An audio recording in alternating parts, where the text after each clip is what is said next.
Gardenia Henley is running for governor in the 2012 Democratic Party primary. Thank you for being on the show tonight. Thank you very much for inviting me, and it's good to be here. Tell us about your background and what has led you to run for governor in 2012. Well, as far as my background, I am a retired diplomat from the Department of State, and my specific function was an Inspector General Auditor in charge. And what Inspector General Auditors do is we are mandated by a 1978 Congressional Act, which asks us to prevent and detect fraud, waste, abuse, and mismanagement. And one of the major reasons why I decided to run for the office of governor is because about 3 years ago I started doing a grassroots campaigning for a Mayor Pro Tem Vivian Burke in Winston-Salem, and knocking on doors and hearing people talk about the problems that they had, and just knowing that I could really do something about that. And a lot of the problems that they were referring to were not at that local level, it was at the state level. Like, for example, education. I heard a lot of people complained about you know, the education system being broken or what have you, and a lot of other things that are, you know, basically statewide, and a few local things as well. But it was those higher level things that really stayed with me. And at some point, everyone really was displeased with that. And I said, well, you know, this is something that I can really help out with. And then when Bev Perdue made a decision that she wasn't going to run for re-election, I saw it as an opportunity to give back to the community that gave so much to me. What are voters looking for out there in the Democratic Party? Because there are at least three what they call high-profile candidates. Right. And that means they have a lot of money, can buy ads, can get in, they're already in office. What do you bring that they don't have when it comes to answering those local needs that you have outlined? Well, basically, voters are looking for a change. They're looking for someone who actually knows how to manage the budget. And we're really pushing and saying that you know, what North Carolina needs is someone who is a manager. And I'm also pushing the fact that it's politics that got us where we are now, in a negative sense, as far as jobs, as far as education, and as far as economic development. And so I'm out there, and my campaign workers as well, and we're trying to pass the word that it's experience that counts. Technical and managerial experience. And people are really understanding that. And this is really what they want to see, is someone who can do a little different, a lot different with the budget and with other things in North Carolina that just are falling apart as far as economic development. So you would bring a non-political approach in, but you would be managing. Right. And you think the politics of everything gets into this, how people manage the state resources and causes problems? Well, absolutely. And you mentioned about having the finances of campaigns. And I always say, when people mention that to me, I say that, well, I am one of the poorest candidates, and I'm very proud of it. And I say that because, you know, money is not what gets a person into office, it's the votes. And I say that I'm proud of it, but we all know that, of course, it takes a certain amount of money to finance a campaign. And I also say that I plan to win with $1. But, you know, we know that that's not very realistic, but in my belief, and what a lot of my constituents believe in, is that whenever you take a lot of money from the larger companies or whatever, or PACs or what have you, you've got to pay those debts off. And so my goal is to try to do what I can and only ask for what I need. You know, we need the flyers, of course, and the billboards and things like that people normally use to actually manage a campaign. So this is basically what everyone's saying, that they want change, and they want change now. And they don't want the same old politics. This is what got them in trouble before. And of course, I'm political, you know, to a certain extent, but that's not what I'm referring to. I'm referring to this bipartisan politics where, you know, there's one party against the other party. I plan to work with both parties and the legislators as well within those parties. Now, I've looked at your website. You are online. If anyone Googles your name or web searches it, they're going to find your campaign website. And you've got a line on there that says, you will address concerns North Carolinians have about double taxation.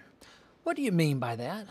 Double taxation. A lot of a lot of companies, especially the heavy equipment companies that sell the lawn equipment and things like that, the large mowers and equipment like that, similar to what Dell and companies like that would actually sell. They have many complaints about the fact that whenever they get equipment in, they're having to pay taxes on it. And then when it's sitting in their shops, they're having to pay taxes. And then actually, you could look at it as it's triple taxation. And then when they actually make the sale, then there's another element of tax too. And so they're saying, well, why do we have to keep paying these taxes like this? You know, can someone do something about that? What would you do about that? How would you change it for them, since you've cited it as something that needs to be addressed? Well, the issue of double taxation definitely is something that we have to revisit. But I've heard a lot of the complaints from the local levels within North Carolina. But then I have to actually go in and look at what's happening with the State Department of Taxation. And, you know, as you know, I do have a degree in tax law. So for me, it would be relatively easy for me to look at various aspects of it and try to find out how can we have some type of cost savings, especially to the small businesses, because that's where the problem lies. That's one part of your economic policy, but you also say, you know, your ideas are to bring jobs into North Carolina, and every candidate I've interviewed wants to bring jobs into North Carolina, and some are more specific than others. But do you have specifics you can lay on the table to say, I believe if we do this, jobs will come?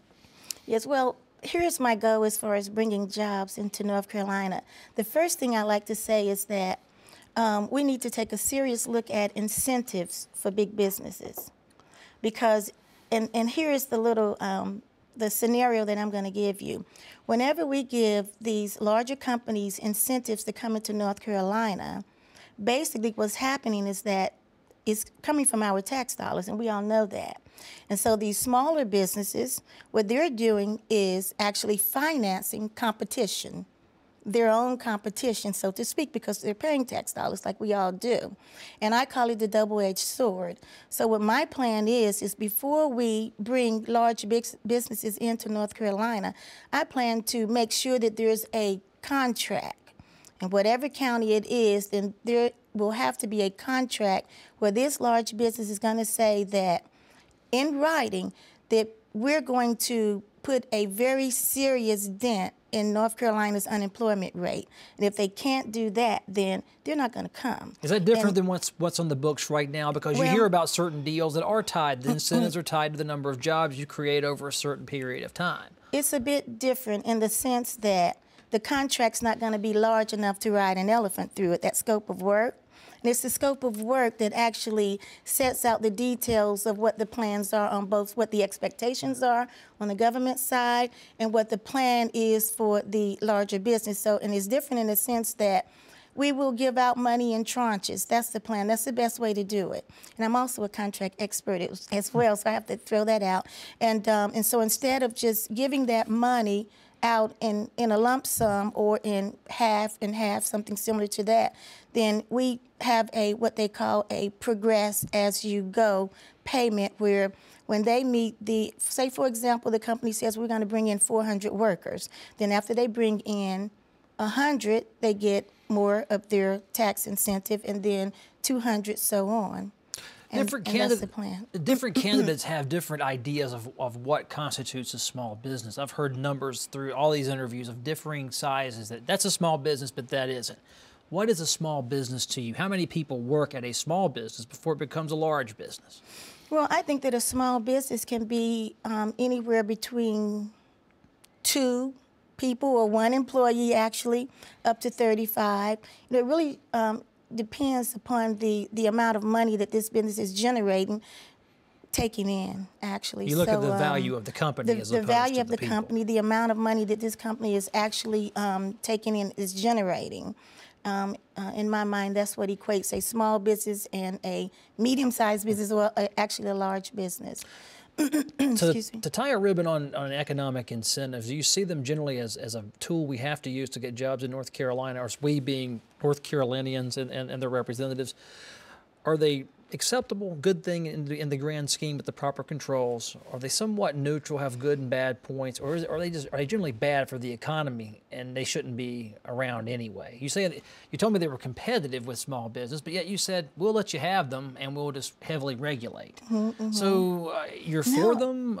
Yeah, I am, but I am for North Carolina, number one, and the small business that we already have here in North Carolina. But I realize that with economic development, you have to have the larger businesses here as well. But I don't want the larger businesses to have to compete with the small and medium businesses and put them out of business. You want the state government to buy locally where possible. Right. And in your career, you say, I want to spend money, or I made sure tax money was spent wisely, efficiently, at the best and highest use. When you buy locally, is it worth paying more for it to keep it in state when there might be a better deal to be had in Georgia or South Carolina with another vendor? Well, what happens with this buy local act that I am talking about initiating is that whenever the government actually starts to put money into the system, into these smaller businesses or the medium business or the large business for that matter, when the government starts to actually buy local, that will generate the economic development within the state. And, well, I am for the larger business, like what I was saying, but what that will do is actually keep the money in North Carolina, and it will keep a lot of the businesses from folding. You've answered your question, but I want to lead into something else I read. Interesting use of a word called economic redevelopment. There's development. There's redevelopment. So what are you seeing, and what sectors of North Carolina's economy are you seeing that it maybe have fallen on hard times or are crumbling, both literally and figuratively, that you think with the right policy could be rebuilt to what we perceive as glory or high times again? When I speak of economic redevelopment, the first thing that came in my mind when I started to use the term and know about the term was a lot of the historic sites that we have throughout North Carolina. And I'm, traveling around, and even in my own city in Winston-Salem, North Carolina, I see where some of the buildings are being torn down. And in my mind, economic redevelopment is when you take an existing, one of the elements of economic redevelopment is when you take an existing building, for example, and you refurbish it. And you take the old and make it new again. That's right, and you refurbish it and you gut it out or whatever you need to do, but that actual structure stays there. And then you create jobs within that structure or what have you. And economic redevelopment can also be viewed as taking what you have, regardless to a building or whatever, and working with that and not trying to reinvent the wheel. For example, on education, as far as economics is concerned. That's one of your planks as well, very prominently. You've written that you will oppose initiatives that place overall school system, the structure of the school system, in jeopardy. And when you say something like that, it makes me think maybe you have an opinion on some of the school policies that have gone down recently that have put the school system in jeopardy. Is that true? Or can you cite a policy that you don't like, that you think has really put public schools behind the 8-ball?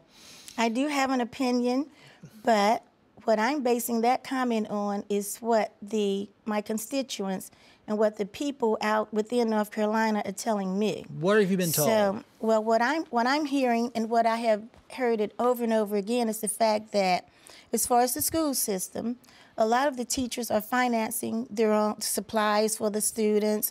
A lot of the students are not able to have lunches and things like that because of these little cards or something that they give the students for meals during the day while they're at school, and issues like that and also the salaries for the teachers.